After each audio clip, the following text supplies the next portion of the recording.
अस्सलामुअलैकुम and welcome class. मैं हूं आपका टीचर सैयद बख्त। आज हम स्टार्ट करने जा रहे हैं 12.3 की क्लास नंबर 3। इसमें हम करेंगे क्वेश्चन नंबर 3, 4 एंड 5। आप सोच रहे होंगे तीनों क्वेश्चन या क्वाइट ईजी हैं, बहुत ही छोटे छोटे से पार्ट्स हैं, इंटरेस्टिंग बहुत हैं, डिफ़िकल्ट बिल्कुल नहीं, कोई कॉम्प्लेक्स चीज़ नहीं इसके अंदर, और सिंपल से क्वेश्चन है और फटाफट जल्दी से सॉल्व हो जाएंगे। तो ऐसा करते हैं, जल्दी से स्टार्ट करते हैं। सबसे पहले रीड आउट करते हैं क्वेश्चन नंबर 3 की स्टेटमेंट, फिर वही मेरी बुरी सी डायग्राम को डिस्कस करेंगे और उसके बाद सोल्यूशन की तरफ मूव ऑन कर जाएंगे। तो लिखा क्या है, at the top of the Cliff. Cliff किसे कहते हैं? पहाड़ की चोटी को, जो कि 80 मीटर हाई है। किससे? बस 80 मीटर हाई एक पहाड़ की चोटी, एक क्लिफ है। द एंगल ऑफ डिप्रेशन, अब बात आ गई उसकी तरफ से, यानी कि क्लिफ की तरफ से नीचे की तरफ जो एंगल बनेगा, हम जानते हैं नीचे की जानिब जो भी एंगल बनता है उसे हम कहते हैं एंगल ऑफ डिप्रेशन। तो ये चीज़ें हमने याद रखनी है कि हम बार बार डिस्कस करते रहते हैं। एंगल ऑफ एलिवेशन का मतलब ऊपर की जानिब और एंगल ऑफ डिप्रेशन का मतलब नीचे की जानिब। क्लास 0 रिवाइज रखनी है। Okay, so angle of depression जो बनता है किसकी जानिब से? क्लिफ की जानिब से, जो कि 80 मीटर हाई है, वो बनता है बोट की तरफ कितना? 12 डिग्री। ओके, मैं कंटिन्यू करने के लिए आपको थोड़ा सा आइडिया दे देता हूँ। एक क्लिफ है जो ज़मीन से ऊपर कितनी है या पानी से ऊपर कितनी है? 80 मीटर हाई पे है। उसका बोट की तरफ जो एंगल बनता है वो बनता है 12 डिग्री। ओके, 80 मीटर उसकी हाइट है, 12 डिग्री उसका एंगल बनता है। ये रफ सी बोट है। अब क्वेश्चन क्या है, हाउ फार, कितने फासले पर है is the boat from the Cliff, उस क्लिफ से कितने डिस्टेंस के ऊपर है हमारी बोट। तो सिंपल बात आ गई कि हमें गिवन क्या क्या है, एंगल गिवन है, परपेंडिकुलर और बेस यूज़ हो रहे हैं। तो हम तो जानते हैं कि टेंजेंट यूज़ होता है परपेंडिकुलर ओवर बेस में, तो वही तो करेंगे। लेट कर लिया मैंने x be the required distance, इस डिस्टेंस को मैंने x कह दिया, जो कि यहाँ से लेकर, ये पूरा ही लाइन लगा देता हूँ रफ सी, कि ये जो यहाँ से लेकर यहाँ तक का डिस्टेंस है इसको मैंने ना x कह दिया। ओके, तो जल्दी से सॉल्व कर लेते हैं। Perpendicular over base, so as tangent angle जो भी गिवन है 12 degree is equal to perpendicular 80 over base which is x। Simple काम है, कोई डिफरेंट नहीं। 12 डिग्री की वैल्यू निकालिए, x इधर आ गया, 0.2126 उधर चला गया, दोनों को डिवाइड किया, x का आंसर आ गया। मीटर यूनिट है तो साल लिख दिया। आई होप ये समझ आ गया होगा। बहुत ही छोटा सा क्वेश्चन है, सिंपली सॉल्व किया और आंसर आ गया। तो जल्दी से क्वेश्चन नंबर 4 और 5 करते हैं। Without adieu let's continue. और राइट, अब हम करने लगे हैं क्वेश्चन नंबर 4। पहले स्टेटमेंट को रीड आउट करते हैं, फिर वही अजीब सी डायग्राम और सोल्यूशन। अ लैडर, लैडर किसे कहते हैं? लकड़ी की सीढ़ी को। यार वो जो स्टेप्स वाली सीढ़ी नहीं होती, फुट्स वाली, जिसे हम वॉल पे लगा के क्लाइंब करके कोई भी काम करने चाहते हैं, चढ़ते हैं दीवार के ऊपर, तो वो सीढ़ी लगा लेते हैं। वो जो मैंने अजीब सी बना दी, स्टिक्स वाली, डंडों वाली, उसे कहते हैं लैडर। ओके, अ लैडर लीनिंग अगेंस्ट, एक दीवार के ऊपर, अगेंस्ट अ वर्टिकल वॉल, एक वर्टिकल वॉल के ऊपर एक सीढ़ी ऐसे लगा दी गई। मेक्स एन एंगल, जो कि ये सीढ़ी, ये दीवार है। ओके, मैं इसको कह देता हूँ ये हमारी वॉल है। यार ड्राइंग बनाने से बेहतर है मैं लिख दूँ ताकि आपको आइडिया हो जाए कि मैं यहाँ पे लिख रहा हूँ। ये जो चीज़ है यहाँ से लेकर यहाँ तक, ये हमारी सब क्या है? वॉल है, ये दीवार है हमारी। उसके ऊपर हमारा एक लैडर, हमारी एक लकड़ी की सीढ़ी ऐसे हमने रख दी, जिसकी हमने लेंथ फाइंड करनी है। पॉइंट सिर्फ इतना है कि वो जो लकड़ी की सीढ़ी दीवार के साथ है, वो एंगल क्या बना रही है? वो बना रही है 24 डिग्री का एंगल बना रही है। ओके, यहाँ तक तो हमें पता चल गया। आगे इन्फॉर्मेशन और क्या गिवन है? इट्स फुट, उस लकड़ी के जो पाँव हैं यहाँ पे, is 5 metre from the wall, वो कितने डिस्टेंस पे हैं? यानी कि यहाँ से लेकर यहाँ तक का जो फासला है वो कितना है? 5 मीटर्स। या अब फाइंड क्या करना है? फाइंड इट्स लेंथ, उस लैडर की हमने लेंथ फाइंड करनी है। तो यहाँ में एक चीज़ तो पता चल गई, इस दफ़ा परपेंडिकुलर और बेस का चक्कर नहीं है, इस दफ़ा हाइपोटेन्यूस और बेस का चक्कर है। तो हमें पता है कि हाइपोटेन्यूस और बेस किस में यूज़ होते हैं, ज़रा याद कीजिए। करली ब्राउन हेयर्स, करली ब्राउन हेयर्स, या बेस ओवर हाइपोटेन्यूस। तो कंसीडर कीजिए, मैंने एल लिख लिया लेंथ के लिए, आप कोई भी वर्ड यूज़ कर सकते हैं। Consider L be the length of ladder. Let's continue. Then we are using cos. Why? Because in cos we are having base over hypotenuse, तो base है 5 और L हमने फाइंड करना है। अच्छा, एक स्टेप और कर लिया कीजिए, जब आप एग्जाम में किया कीजिए, क्या किया कीजिए, यहाँ लिख लीजिए A, यहाँ लिख लीजिए B और यहाँ लिख लीजिए C।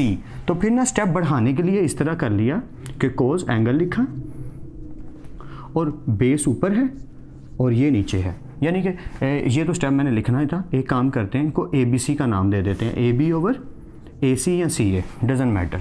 तो ये एक स्टेप मैंने बढ़ा लिया, इससे क्या होगा यार, मार्क डिडक्ट नहीं होंगे। तो बेटर है क्या, मार्क्स को बचाने के लिए एक स्टेप बढ़ा लिया करें, यानी कि कोस एंगल लिखा, पहले बेस लिखी और फिर हाइपोटेन्यूज का AC लिख दिया। इससे कोई खासा फ़र्क नहीं पड़ता समझने में, बट ये मार्क्स के लिए बस एक स्टेप बढ़ाने के लिए कर दिया। Okay, let's continue.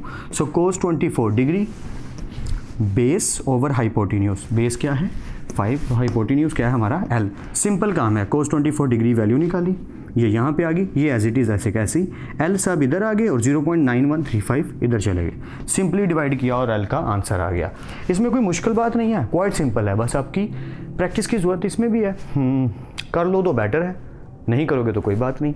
बेटर है क्वेश्चन नंबर 3 की भी 4 की भी प्रैक्टिस कर लीजिए, 5 खुद से करने की कोशिश कीजिए ना। हाँ, ऐसा करिए, वीडियो को पॉज कीजिए और क्वेश्चन नंबर 5 खुद करने की कोशिश कीजिए। अगर कोई कन्फ्यूजन होती है तो आगे देख लेना यार।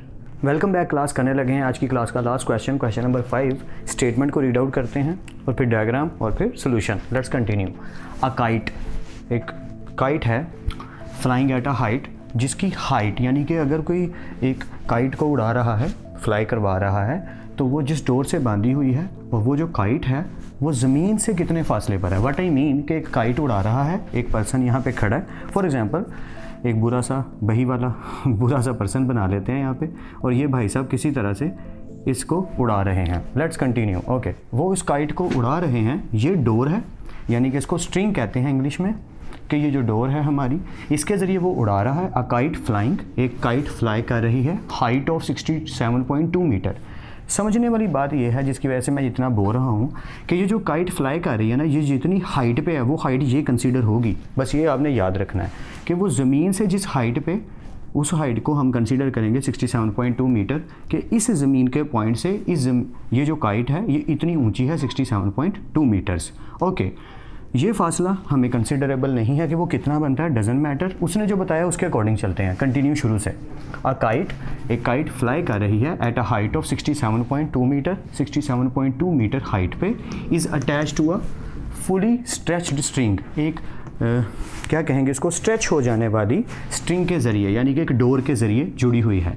इंक्लाइंड एंड एंगल, और उस डोर के साथ वो जो पर्सन उड़ा रहा है वो एंगल क्या बना रही है, 55 डिग्री का, टू दी हॉरिजॉन्टली। हॉरिजॉन्टली का मतलब यहाँ पे इतना डिस्कसेबल नहीं है, बात सिर्फ इतनी समझने वाली है कि काइट उड़ रही है तो एंगल ऑफ एलिवेशन बन रहा है। दूसरी बात, वो कितनी हाइट पे है ज़मीन से, वो यानी परपेंडिकुलर कितना है 67.2 मीटर्स। ये दोनों एंगल क्या बना रहे हैं, 55 डिग्री। तो फाइंड क्या करना है, find the length of the string. तो ये जो डोर है वो कितनी लेंथी है और कितनी ज़्यादा डोर यूज़ हो रही है, उस डोर की लेंथ कितनी, हमने ये फाइंड करना है। तो इसमें हमें एक चीज़ तो क्लियर होगी कि इसमें परपेंडिकुलर यूज़ हो रहा है लेकिन बेस यूज़ नहीं हो रही।